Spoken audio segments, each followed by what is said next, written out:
Hi, it's been a lovely 2 days so far. Thank you, Toons, for this event. Thank you, Toons, for calling me here. And we really can't have an event like this without discussing Indian stories, right? It's something that we've been doing forever, and it's something that's been flowing into the animation legacy.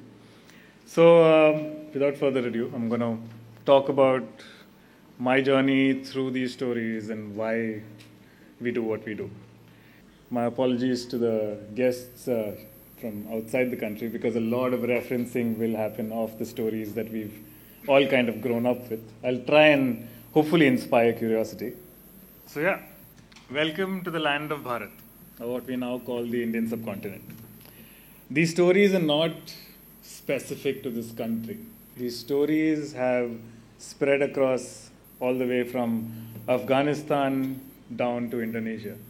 These stories are familiar to the people there. There are cultures that have transitioned in terms of religion but still celebrate many of these stories. So it is not an Indian story. None of these stories that we call mythology, largely, as much as I don't like using that word, belong to just India. These stories have spanned the entire subcontinent. And at one point, the subcontinent used to be called Bharat, and which is why everything we talk about starts with Bharat. 5,000 years ago is how we look at it. Some in the country look at it as 7,000. Some look at it as a million years ago. We've got eras that are broken down into 18 million years, and we're looking at time in a very different sense of how the rest of the world looks at it. This might not be linear time as we know it, but more of a relative sense of time. And so our stories have spanned many of these generations. Like if you ask a historian, he'll tell you that the Ramayana was written around 1000 BC or maybe 1500 BC. But as Indians, we believe that this was told in 7000 BC.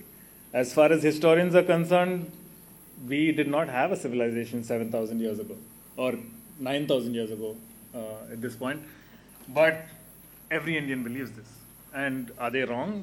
I'm not really sure. Because our stories, the reason I don't like using the word mythology is because mythology has a very different context. Mythology is about stories that taught you something, but very few believe that it's history.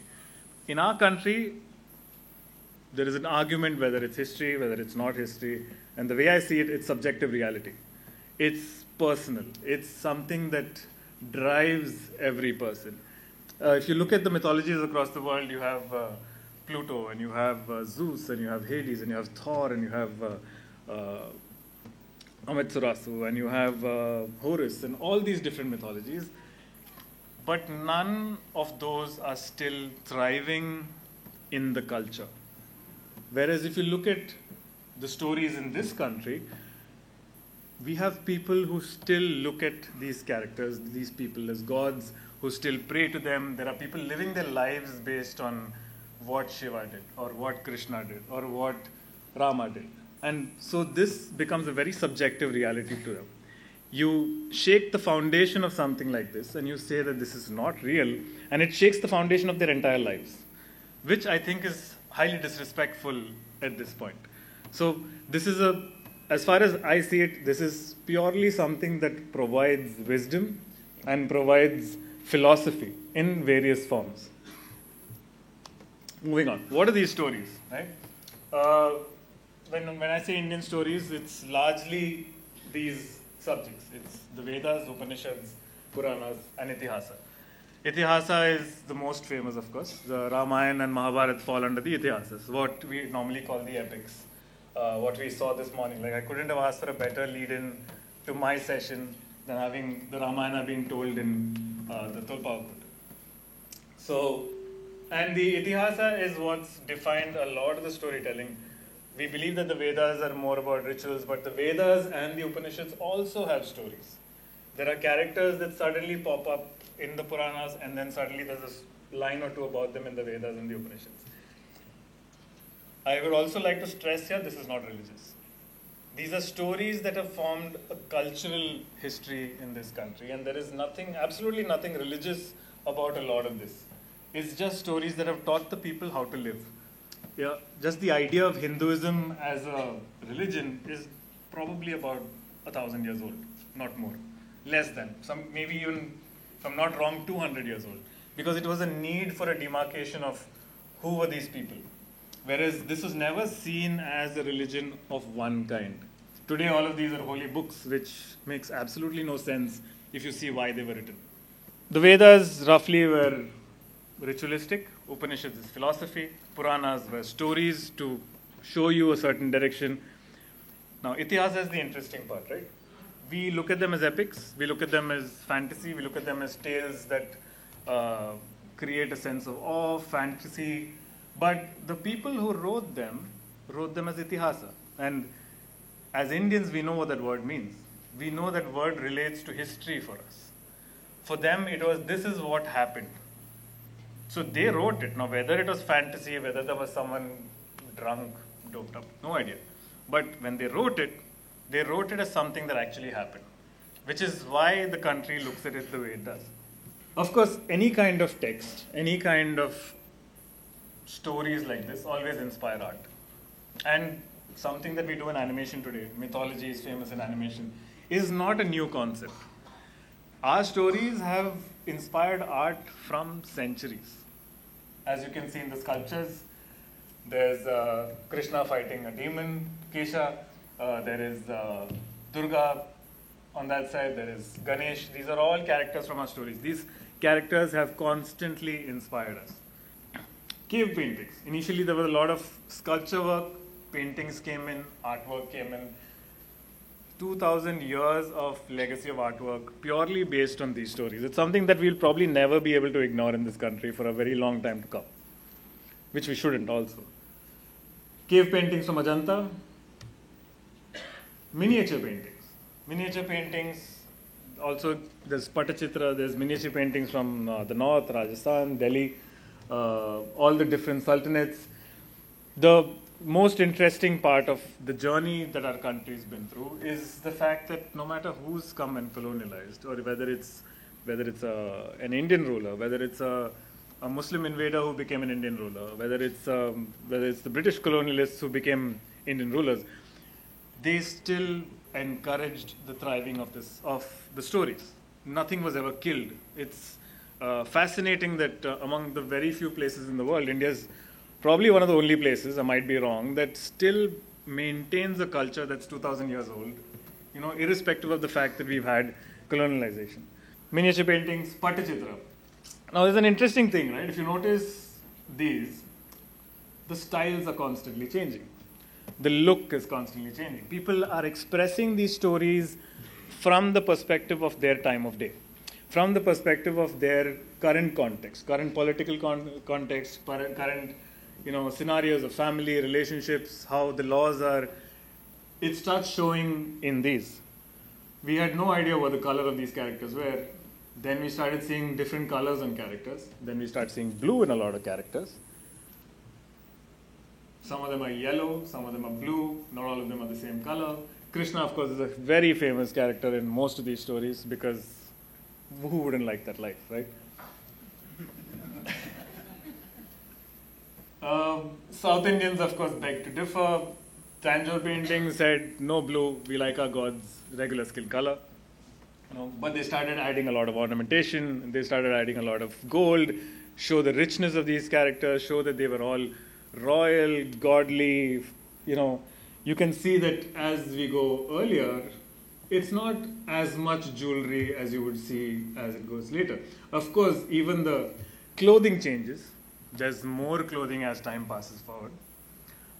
Something that's very interesting to note as you study this. Because, of course, we're a hot country, right? We're tropical, which is why I'm dressed the way I am. Moving on to Ravi Verma. Ravi Verma did a very interesting thing. So, all these stories were confined to a smaller section of the audience. Kings enjoyed these stories. There was an upper elite class that enjoyed these stories. If you had the privilege of education, you enjoyed these stories. And you never really got to see what these characters are like. You would probably have the lower classes hearing these stories but never seeing what they were like, because they were not allowed into temples in some cases. Some cases it was different. Again, India being India, there is no hard rule to anything, right? There is some side of the country that says we will not do this. There's another side of the country that says we will exactly do this. And that's been the case. It's not a recent phenomenon. So yeah, Ravi Verma was one of the first few who decided to bring these stories with a visual representation out to the audience, out to the common masses. He started painting and printing. And for the first time, people saw what their gods look like. They started seeing, oh, so this is what Lakshmi looks like.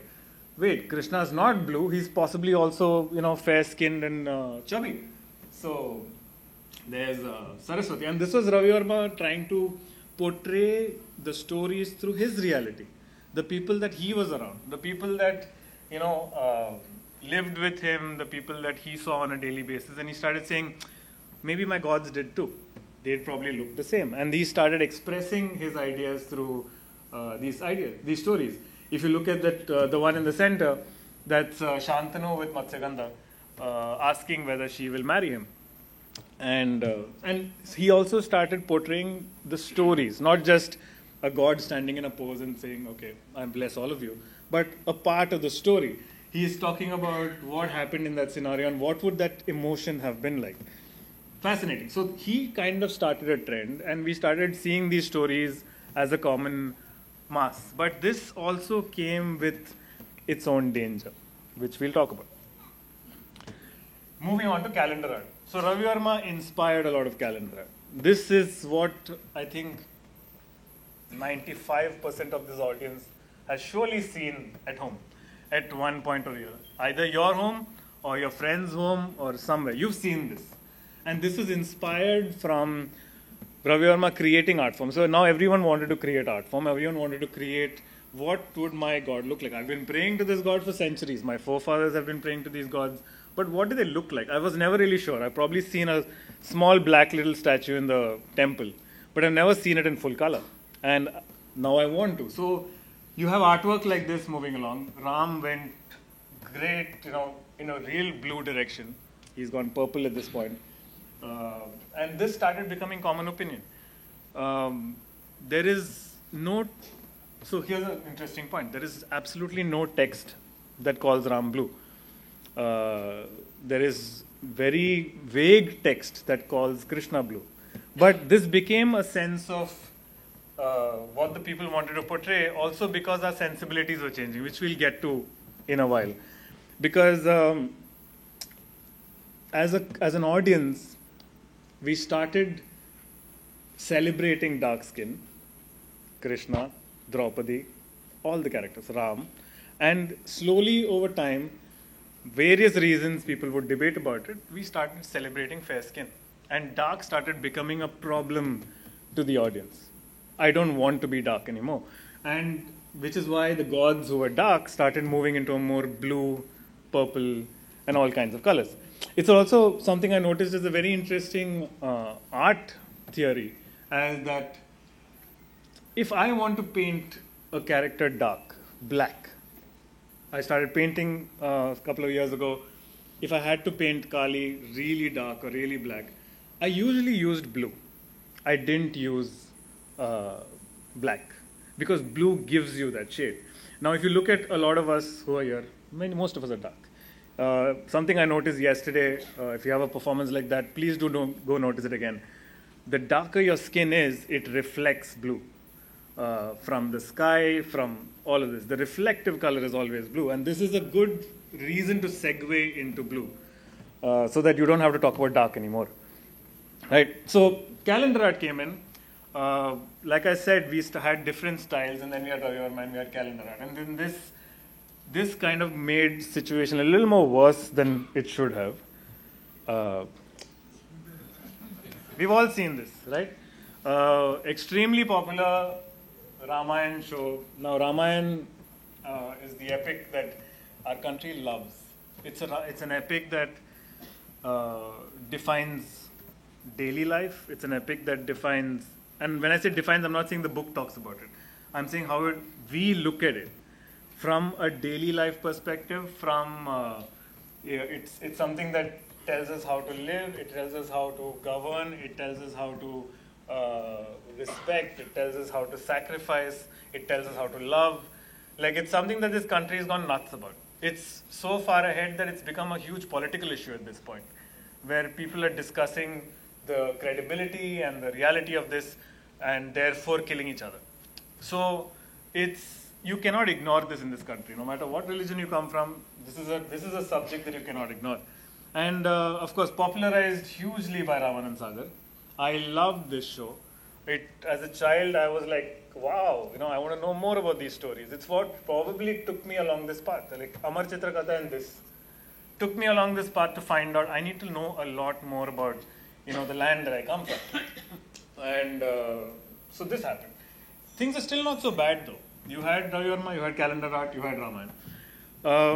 This was 1987. So this is what you have today.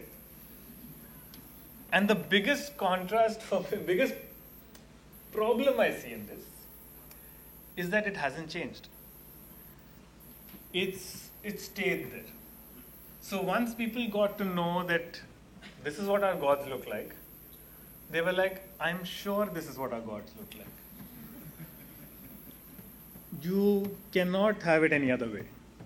Because Ramanand Sagar told me this is what it looks like. My God has to have jewelry. My God has to have a crown.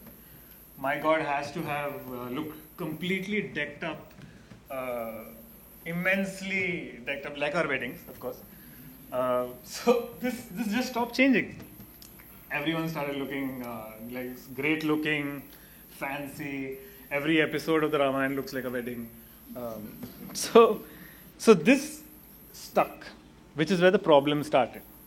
This is today. This is what 30 years or 20 plus years post the first Ramayana, and we haven't changed the visual. Mahabharata, same case. We've also seen this show. They probably tried a little bit. There's a slightly different looking, I think that's Bhima or Duryodhana, one of those guys, right? So they tried, but they're like, wait, Krishna is still God. God has to look gold. So we can't touch that. Let's touch the players like Mayur was talking yesterday. You can touch the ancillary characters, right? You can't touch the main characters, otherwise the Marvel gods will get angry. So let's not do that. So it kind of transitioned within the same space. Huge question also. This kind of stuck. Now Ram and Ravan are both fair-skinned. Right? Everyone's fair-skinned. You cannot have a dark-skinned character on screen. I'm looking at the crowd. 80% of us don't look like this, right? And this is now starting to, so you see that these stories start showcasing the mindset of the audience of that time. These stories start showcasing what is our scenario, what is our cultural thought process. And I'll get a little more into that in time. But this was just funny. When I was doing my research, I'm like, wait, that's Ram. Looks kind of obvious. Who's the guy on the right? And then I found out that's Ravan. I was like, wow, okay. Very interesting. You picked a South Indian actor, but you picked a fair one. This was one of my favorites. How many have seen Legend of Prince Ram? Right? It's, how many have seen Peter Brook's Mahabharata? Much less. I would really suggest that you watch Peter Brook's Mahabharata. Two of my favorite renditions of the Ramayana and the Mahabharata, both not done by Indians. Because we've gotten into a zone of some things cannot change. And there was a Japanese director who, of course, collaborated with Ram Mohan and decided, I want to tell this story.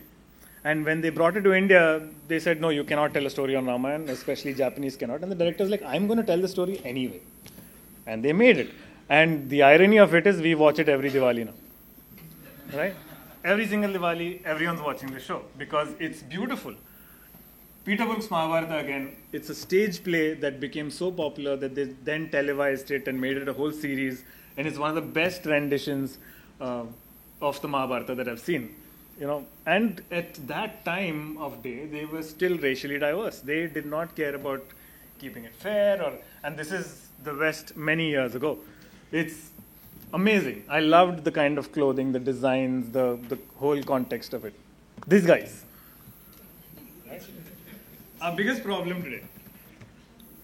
This is a result of what I just spoke about. This is a result of having stuck to one idea. And it's not something any of us are unaware of. Even Anu was talking about yesterday, that we had a lot of mythology. But what kind of mythology did we have? We had the same kind of mythology. We had the exact same kind of renditions. Everyone's good. The gods are great. There is no gray character. The demons are bad. And you had gold and you had flashy stuff, and you just kept pushing the same idea. And then, of course, these guys grew up watching that. And they said, yes, we know what's right. Because it's been repeated 10 times, it must be right. Right? So now they're kind of stuck with the idea. This is leading to the current political scenario of a lot of intolerance, a lot of conflict. And we're all aware of this. I had my own dose of this. I have had to come face to face with a lot of this because of my love for the subject. Now, I love the subject. I've grown up reading most of this, and the Ramayana is one of my favorite stories. Like, I'm a huge fan. So, of course, when I start creating, then I have to meet these guys, right? This was my version of Ram and Hanuman back about 10 years ago. And I read the books, I read the Valmiki Ramayana, and I was just fascinated with how they were described. And for me, Itihasa felt so real that I was like, what would these characters look like if they were real? So I wanted to explore this idea. So the image on the right, called it the Legend of Ram, is my thought of Ram's first day of war. He was out in battle. He wanted to rescue his wife. He was really angry. A lot of people objected because they're like, how can Ram be angry? I'm like, how can you be happy when your wife's away? Right? Someone's kidnapped your wife, you're not going to go in smiling. So this, and then there was, of course, Hanuman, which for me, like, I love history, I love the stories that we have. I try to find a common ground in the middle. And for me, the Vanars or Hanuman felt like a possible missing link. Like there's this whole conversation of the multiple human species that existed, and then Homo sapiens came up above all of them and killed all the others. For me, this time period of the story is somewhere there. So there were possible other species that could have existed alongside, that still were capable of conversation, capable of thought, that helped Ram in what he did. Because like today we look at the Vanas and we're like monkeys, straight out. But then when you look at Valmiki Ramayana is like, these monkeys were about 9 feet tall, about 10 feet tall. And you're like, wait, I have not seen a monkey that's 10 feet tall. So then there's a problem. So for me, the word Vanar has never been about monkeys. It's something that did not exist, something that could have existed that does not exist now. So I did this. 10 years later, again, these are stories that I reread and rediscover every time I reread. And your life changes, so your point of view changes, your perspective and context changes. You're not the same person you were when you were 20. Then you become 30 and then move on. And your perspective on life keeps changing. So you start seeing these stories in different forms. So I created something like this. Again, huge problem. We'll get to that. This is Ram and Sita catching a moment of peace and togetherness while the city celebrates for Diwali. So those guys who we met earlier, first main question, they're like, how can Ram be angry? Huge problem. This was 10 years ago. Same guys. How can you show Ram and Sita in love? Right now, Ram being angry is completely fine because we are all angry. Right? As a nation being fanatics, we are all very angry. So Ram being angry, amazing. But how can you show Ram and Sita in love? So the context has completely changed. It's the same characters, the same kind of people, with the context changing. So, which kind of brings us to why I like to tell these stories. Why do I do what I do? Why do we do what we do? And what is Vanasena Studios? Why the name? Why all of this? It's so that kind of ends my slideshow. We'll get on some fun videos now. So, a little bit about me.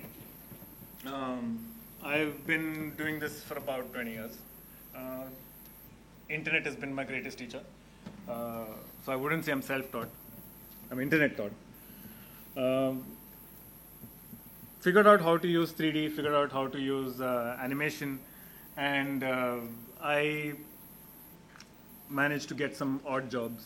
I managed to do some posters, passes, started figuring out, oh, so what I do as a hobby can earn me a living. So I was like, this is good. Got my first big break with Rhythm and Hues as a modeler. I started off as a modeler, worked on some great films. I was fascinated. I was in my 20s. I was working on Hollywood films. It was the best time in my life. And we also won our first Oscar, and I was like, wow, this is fantastic. Golden Compass won the Oscars for Best Visual Effects. I was part of the team. It was a high point in my life. Moving on from there, DreamWorks called, and I joined them. And within DreamWorks, and these stories have always brimmed. These stories have always been a part of my system. It's no matter how many films I worked on, I would always go back and look at these stories. I would always want to read more stories. And like most of us here, I also wondered, why is no one doing our stories in a way that I can watch? Like I was discussing with some of the guys yesterday, my conversation today and my entire presentation today is pretty much the opposite of everything you've heard yesterday. This conversation is not about numbers. This conversation is not for kids. My content is purely for adults.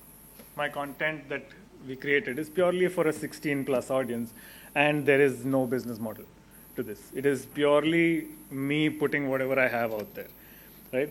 So, worked with DreamWorks, worked in a couple of different departments. I was in 4 different departments in DreamWorks, led a few, and I get bored easily, so I had to kind of quit after about 6 years.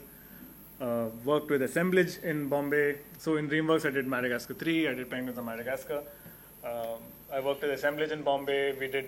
I'm sure some of you have watched Troll Hunters. I supervised 2 of those episodes. Then we did a full feature-length film. So I became visual effects supervisor, creative supervisor, and then I was like, okay, now where? Where am I going from here? 3D, 20 years, great experience, no complaints, lots of learning, but where am I going from here? So I felt like it was time I told my stories. It was time for me to talk about, and when I say my stories, these are my stories, because yes, these are stories of the country that have come along, but I am still telling them the way I want to tell them. You'll see what that means in a bit, right? And of course, medium. I was like, let's do this in 3D. But the last few years while I was supervising, I discovered 2D animation. So, and I found out it's a dying art form, and it was depressing because a dying art form in India. Europe is picking it up right now. There's a lot of good content out there. But in India, I know 2 or 3 other people who do 2D animation, right? Studios, I know none.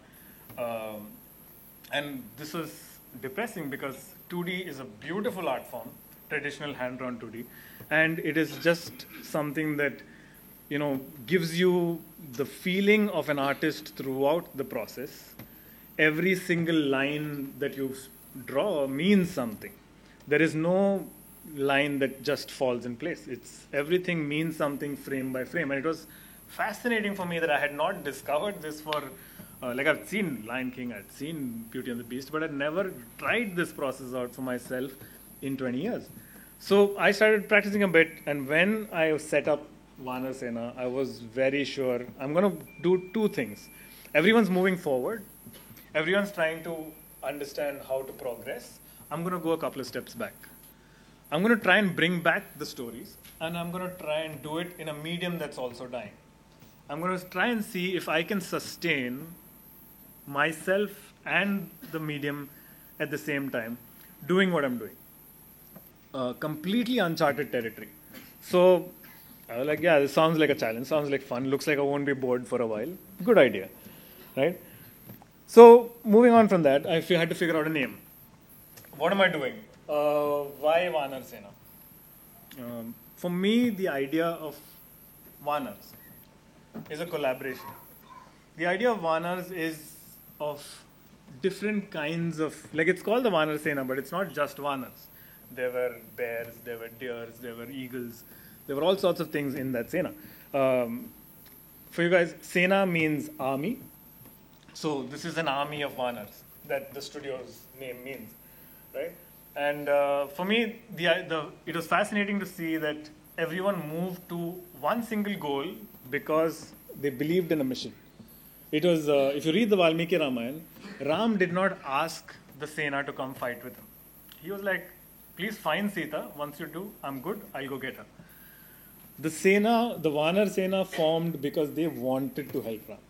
They wanted to go jump in and, because they thought the cause was good. So that resonated with me so much because this is something I was trying to bring back. And this is something that I believed in so deeply, and it had no commercial plan. I'm not saying there's no commercial interest, but there's no commercial plan for it. But it was just a feeling. So the name made a lot of sense, and which is also why I figured, so I had to find my first initial voice. And I said, what is this? What is this Sena going to be? What is Vanar Sena about? So it was about telling Indian stories. I'm like, how do I tell Indian stories in a way that's engaging? One question, which I tried to address. And how do I project this? So I had to do everything that meant that this would mean Indian, which is why I am Senapati. Senapati means army general. So, and that's the translation for it. And I did not want to be called founder. I did not want to be called anything else, but it had to be an Indian name. So everything kind of moved in that direction. I'll talk a little less now, show you some work. The first thought that came in was, let's do a logo animation that really pushes what I know about 2D and also tells people what this Sena is about. So as I mentioned, it's about Ram and the Sena helped. So this is the logo animation for Vanar Sena Studios.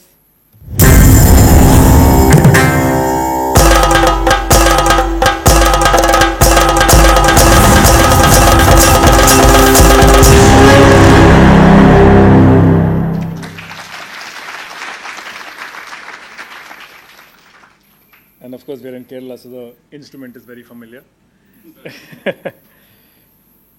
Right. So I started with that. Shifted gears a little bit to the business mode. I'm like, okay, we need to also sustain. I need to figure out how to do this. So I did a lot of research on social media. This is the mantras, right? Fast churn, quick content. Can you do 5 episodes a month? Can you do, 20 minutes? Can you create as much as possible so that you gain traction, gain an audience, and then you'll get some money? All of that. Try to figure that out.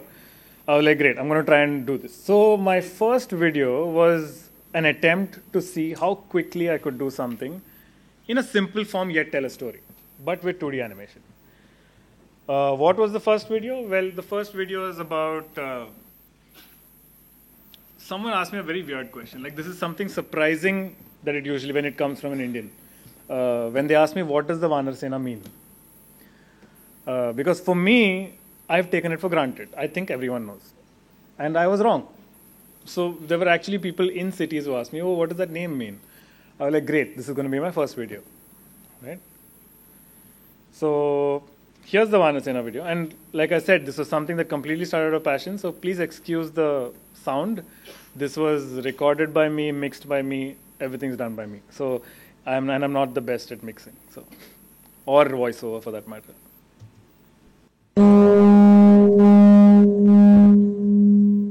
Welcome to the land of Bharat, or what we now call the Indian subcontinent. The epic Ramayana tells us that 5,000 years ago in the southern jungles of this land lived a group of beings called the Vanars.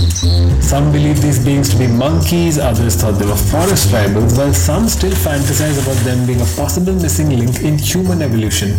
What we do know is that the epics record these Vanars as humongous, mighty beings capable of superhuman feats who readily volunteered to help the exiled Prince Ram find and rescue his wife Sita. Why? Well, because the Vanars were just the kind of guys who'd stand up for freedom, justice, and above all, love. A few bears, monkeys, eagles, squirrels, and other jungle animals signed up to the fight too, cause #diversity. And the Vanars, under the leadership of Sugriva and Hanuman, came together in massive hordes from across the land to help Ram in his quest.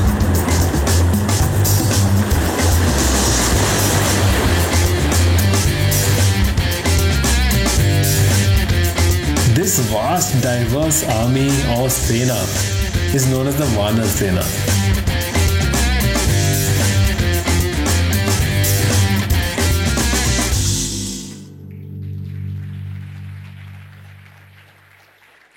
So, like I said, this has been a huge learning. 2 years, sorry, it's been a year and a half since Vanar Sena has been up, and this has been a daily learning. Like today, when I look at where I started these videos, my voice is not the same. Like my intent of how I want to tell these stories is not the same. How I approach animation is not the same, and it's all changed over a year.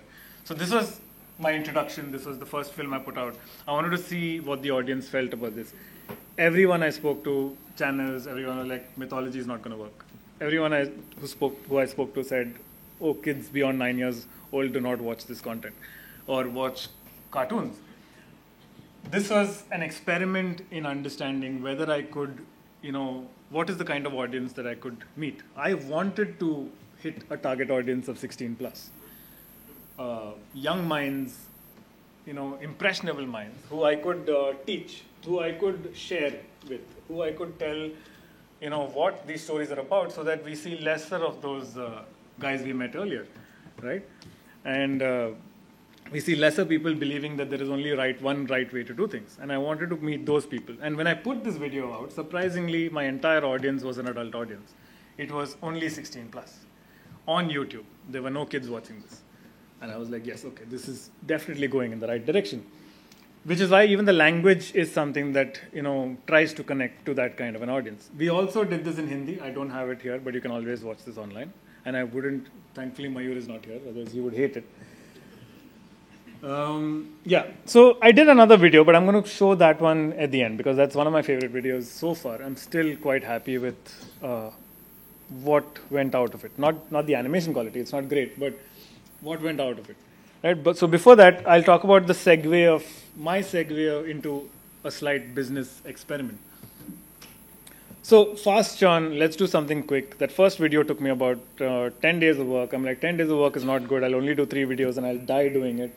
So let's find a better way to do this. What can I do? So I started in that frustration. I'd finished 2 videos by then. In that frustration, I had, I wanted to just release some steam. So I started doing these GIFs. I started doing small GIFs and just putting it up on social media.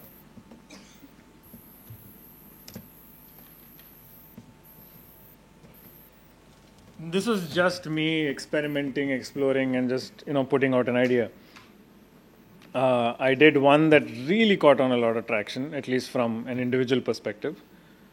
I call this war cry, and it was, you can see my frustration in the artwork, possibly.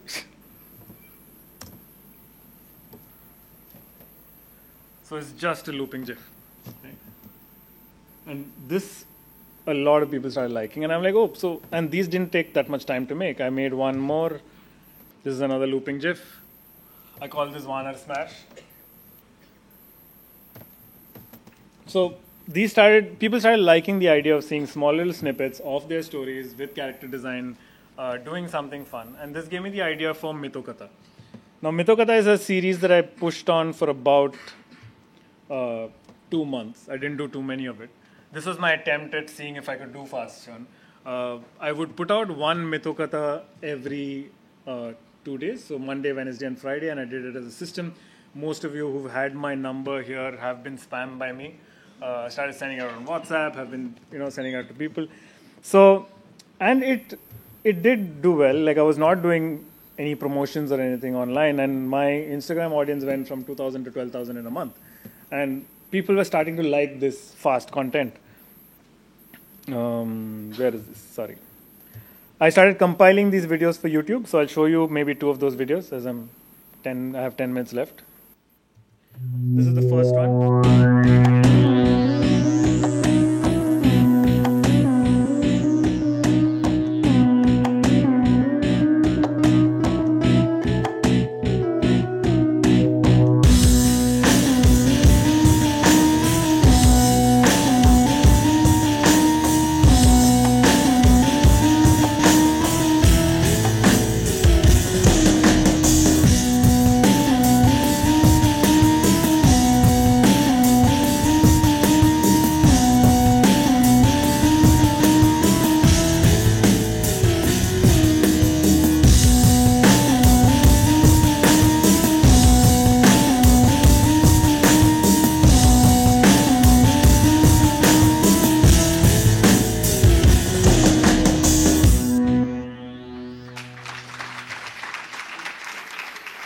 So these started going out once a week. I had a couple of these. I'll show you one more before we move on. This one's on Ram.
So I did about 6 of these in the first season, took a break because I got really tired trying to put out one piece every 2 days.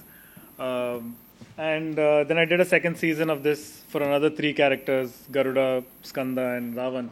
And I started seeing my own quality drop, and it was starting to get worse because I was trying to do something fast, I was trying to build an audience.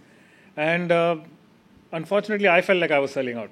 So I was like, this is not what I want to do. This is not, like, I definitely am getting a certain message across, but I'm getting only half of the message across. The full message is the stories and the animation. And the animation here is suffering, just like, everywhere else. So, and what always took me back was this one video that I'm going to show you now, which is the Durga video, because this was everything how I wanted Vanasena to be. The animation could have had more color, the animation could be better, but it got the message across. So quick, I have 5 minutes, so I'm going to do a quick thing. This is the Durga story. Mahishasura is a demon who who defeats the Devas and reigns supreme among all the 3 worlds. And the Devas cannot stop him. So together they form this feminine power called Shakti or Durga.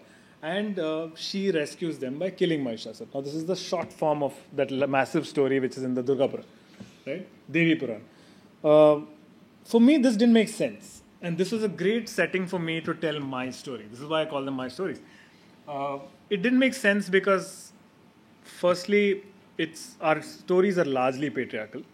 It didn't make sense for me for a woman to approach the problem with the exact same solution as a man. So I had to tell the story in an interesting way. This is what the video is. Let me play it before my time runs out. And it also Welcome to the land of Bharat, or what we now call the Indian subcontinent. Every age has warring factions, and this ancient time was no different. The Devas and the Asuras were always at war over who could attain ultimate dominance of all known realms.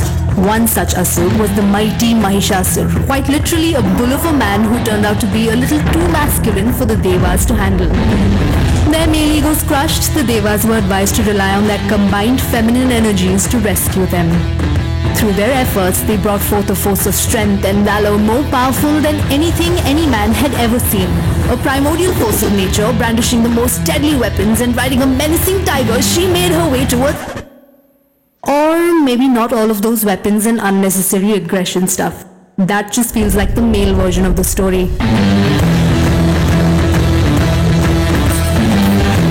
Although, like most powerful women, she did manage to make the bull-headed man submit, and quite effortlessly at that. This invincible, impassable, feminine force of protection and strength is who we know as Durga.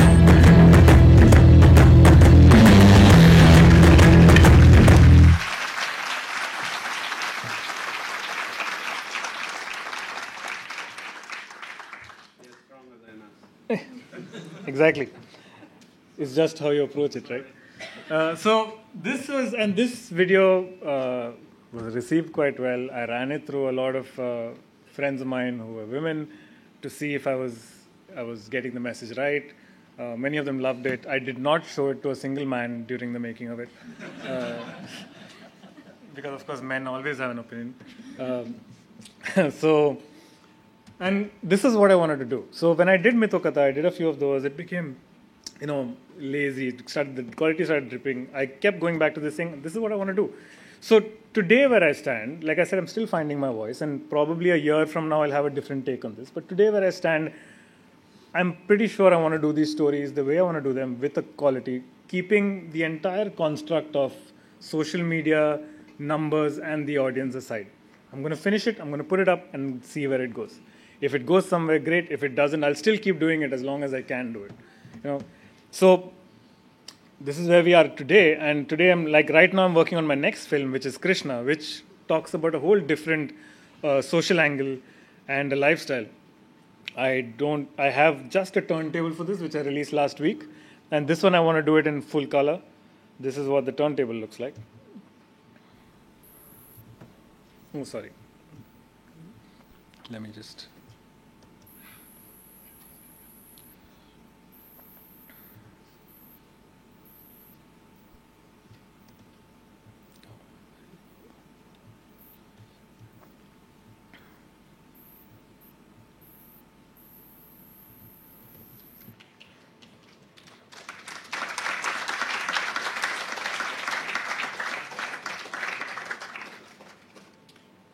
I wanted to explore the personality of Krishna, and I definitely didn't want to go blue.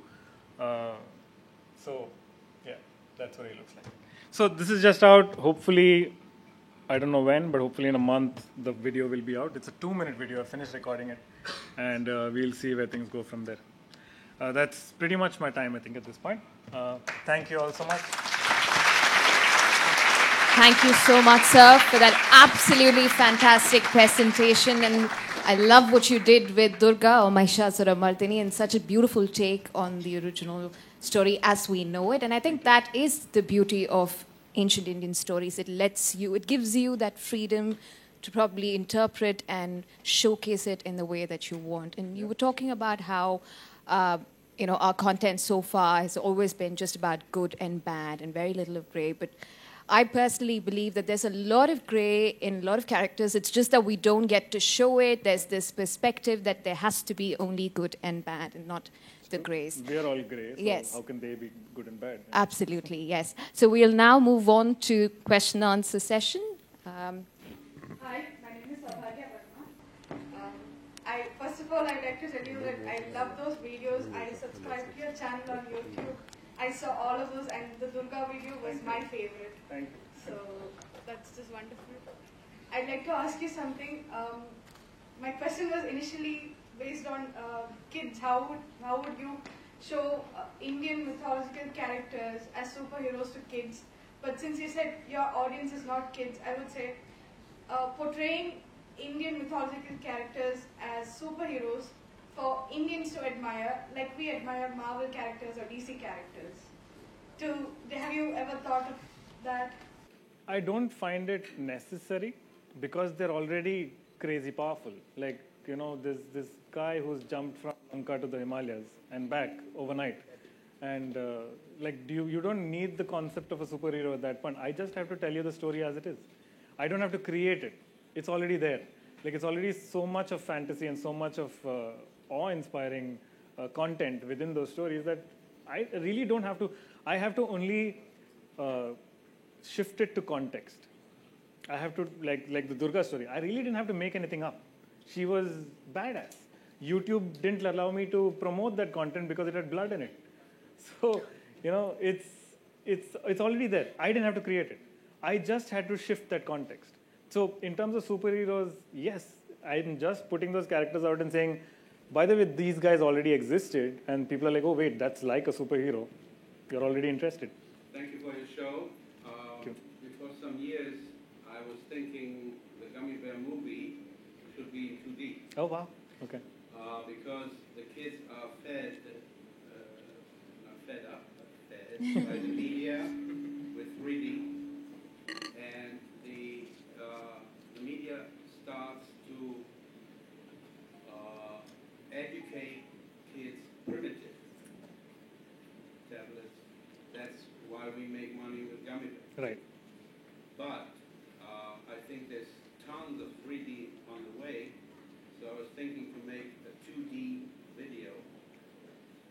combining it with Gummy Vengers. Like, Gummy is the Star Avenger for Right. kids. Can you imagine that that would be something for the kids?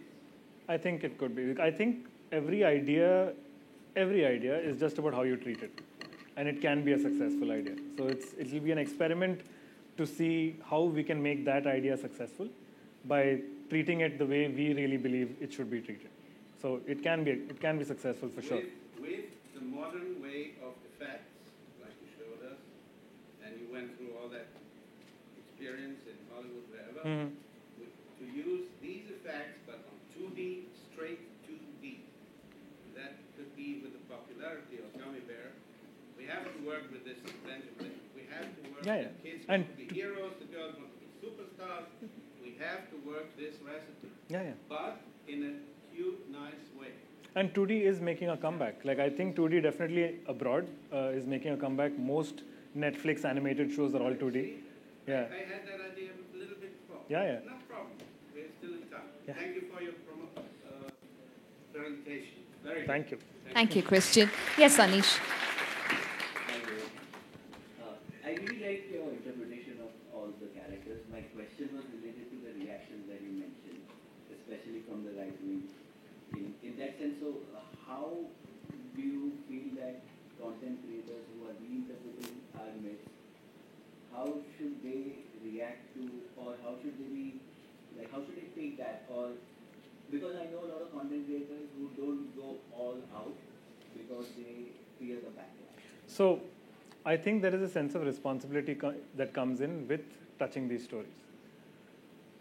I've noticed that a lot of people, because they see the Avengers or because they see something else, they want to redesign the characters that they've heard of, and then they redesign. And there is a sensitivity that's lost in the process. Like, when I face my backlash, I pretty much have a conversation with everyone who objects to it. I have a conversation, I try to educate, I try to tell them where the stories come from, what has been. Like, this presentation has happened on chat with multiple people, where I'm talking to them. I believe that the only way forward is education. And I talk to them about how these stories have changed and why we've always been a tolerant country. And including the idea of offense is not an Indian concept. You know, we were okay. We were like, the Muslims came in, we were like, yeah, we've got 13,000 gods, you've got one more, bring. It's all good. You know, we've been welcoming to the Christians, we've been welcoming to the Parsis, we've been welcoming to the Jews. We've not really been a culture that tries to, hold, block, and protect. And this is a very new phenomenon. It's even until 20 years ago, this was not a problem. Last 10 years, it's been a little nuts. And this is very, very recent. So I try to educate.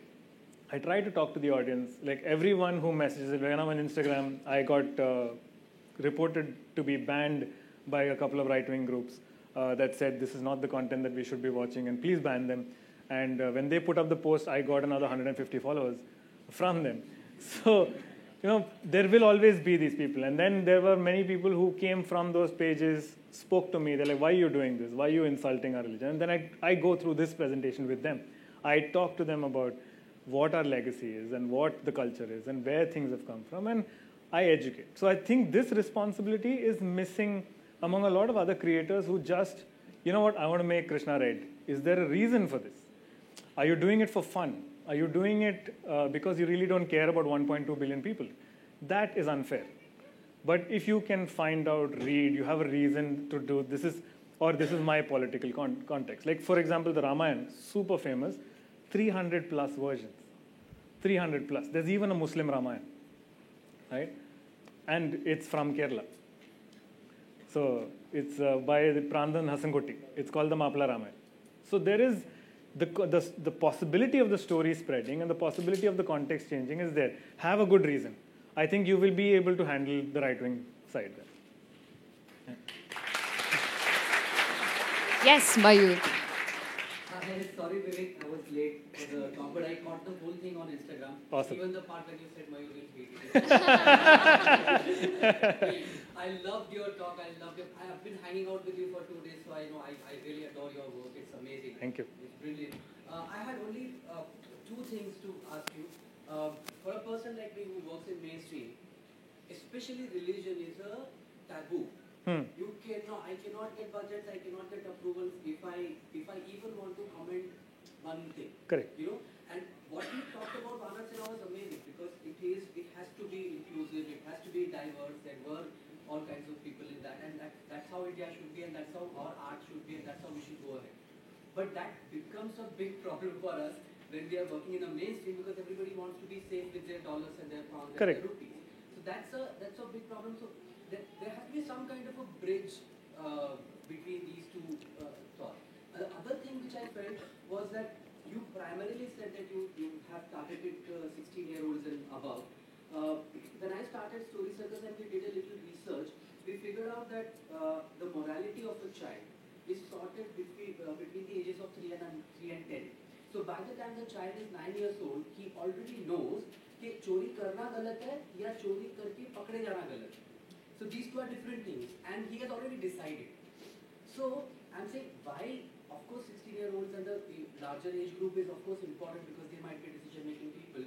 But you should, because this is very important. What you are doing is very important, and you should have maybe a way, maybe an offshoot of whatever, and reach out to a younger audience. I am. So Mythokatha, those little lines of stories, I introduced them as augmented reality cards, and I started selling it to parents, and parents loved the idea because there was a little bit about the character, a little bit some design, and I had a little drawing section in the back where they could color it in, and this became an introduction for them to talk about who is Parshuram, who is Ganesh, who is Krishna, and that became a subject that could go on to a younger audience.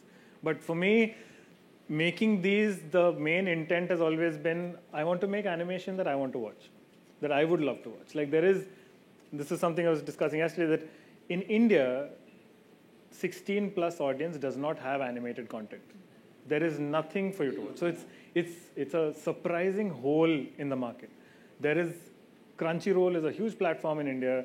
There is a huge audience that is watching Japanese anime, European animation, but there is nothing from India. And so one, maybe to try and bridge that gap, but I also wanted to do stuff that I would watch and my friends would watch. And an audience like this would watch and see like, hey, I enjoyed that, rather than, okay, that's just good animation for kids. So I wanted to relate to that audience. But I also, yes, I agree that I wanted to, cater to a younger audience at some point by using like activity cards and, things that would, interest them through the phone. Please do more of that because what you're doing is too important. It cannot be just for you. No. I'm trying my best, yeah. Thank you, Mayur. Any further questions? Yes, gentleman at the back. Hello, sir. Hi. First of all, I would like to say that you are insane.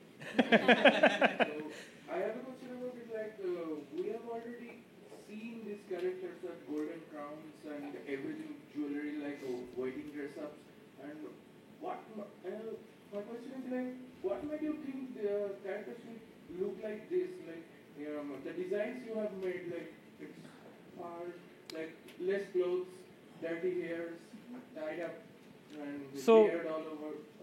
What made you think like this? So, like I said earlier, right, for me, this is subjective reality. So, for me, as I kept reading and as I kept knowing, and you learn history on the side, and you learn these stories on the side, and you see there are so many similarities between things like that. For me, it was a simple question. If these guys are real, what would they look like? And that's all I pretty much answered through my design. Like, someone who went to the forest for 14 years, was in Vanvas, someone who lived a flamboyant life in the palace, someone who was a ruler of multiple worlds, what would they look like if they were real? And that's all I've put into my design. Keeping a certain section of history in context, like the clothing, the way they would dress. Like, for example, Hanuman is in a langot, right? There's nothing more to him because he is Vananara. He is a forest man, right? So they were limited. The jewelry on Hanuman does not have the intricacies that a jewelry on Krishna would have.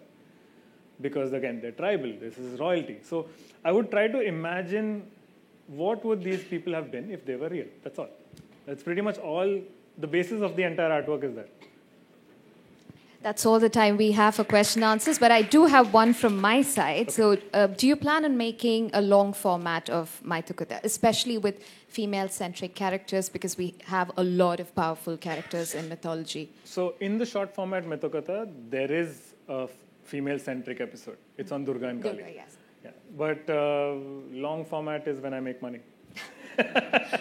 I would love to. Okay. But like I said, this is entirely a passion project. I'm putting all the money I have into this. Like most of the music, sorry, I forgot to mention, I should mention, the music for Mithukatha that you saw was done by a friend, Karthik Nagarajan.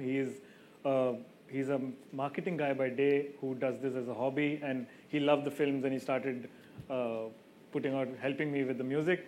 There were a lot of people who helped me with voices, who just loved the content and said, hey, can we do something with this? So now for the next video again, I've got some people who've lent their voice, and it's moving in that direction. Fantastic. So if I make money, I'll make more longer format content. Let's hope you do, and we're sure you will. So I will now request you to sign our AMS poster. Thank you.